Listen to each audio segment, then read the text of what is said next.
radius used to be alive, brimming with culture. That was the golden age. Word.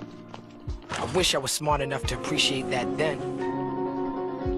But now, they're watching, looking at our every move.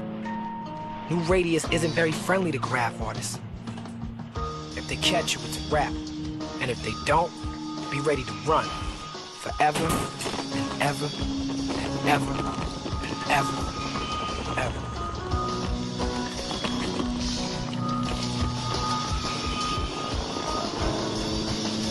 New radius isn't very friendly to graph artists. Watching, looking at our every move. That was the golden age. New radius used to be alive, brimming with culture.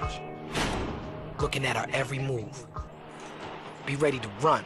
They're watching.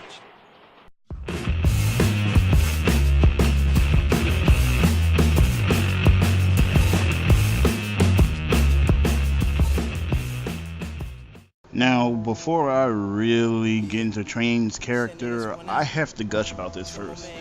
I don't think there's been like a game like this since Jet Set Radio. But while Jet Set Radio is more fun and stylized to a point where it's cell shaded graphics, this is more or less played like more or less realistically. It isn't really it's a serious game to a point. I played this game back in like when I was younger, in my childhood, and it still has a special place in my heart somewhere. There has never been another game like this since. I'm serious.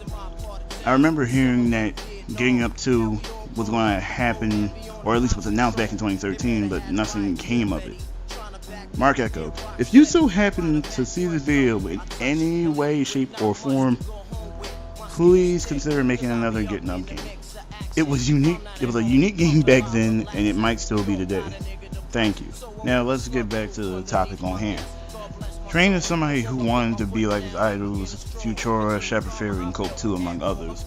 All stuff that happens later in the game is more or less the cause of Train's graffiti. He never wanted to get caught in a fight with the government. He just more or less wanted to have the freedom to publicly express himself, just like most of the graffiti artists around him. But, you know, unfortunately, he was already involved in this way before he actually even got involved. It's not a long story, but I just really don't want to spoil this. By all means, the story isn't like monumental or the greatest story ever told, but it does enough to give you an idea of what they were going for. The government is full of corruption and new radius, and anyone who tries to protest their beliefs or information will be dealt with accordingly. A dystopian future, more or less, with almost a very strict rules and regulations. But the idea of using graffiti as a gameplay mechanic alongside platforming and combat is like new territory to me in a way. I mean, Jet Set Radio did do something similar, but not in the same way it's portrayed realistically. Train eventually learns the truth about his government and decides to fight back by using graffiti. Like I said before, it's an interesting story that deserves to be experienced.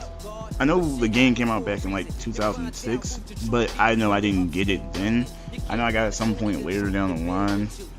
Like I said, I was younger. I don't exactly remember when I got it. I want to say it was a little around the time when I had to get my second PS2. There's a reason why I got another PS2. But yeah, still, it definitely has a place in my collection, and I'll always remember the memories, even though I had to cheat on that one level. Yeah. This is Character Interpretations.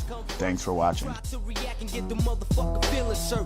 crew's all about blue. Fuck looking cute, I'm strictly 10 boots and army certified suits. Puffin' nails laid back, enjoy the smell. In the bridge getting down, it ain't hard to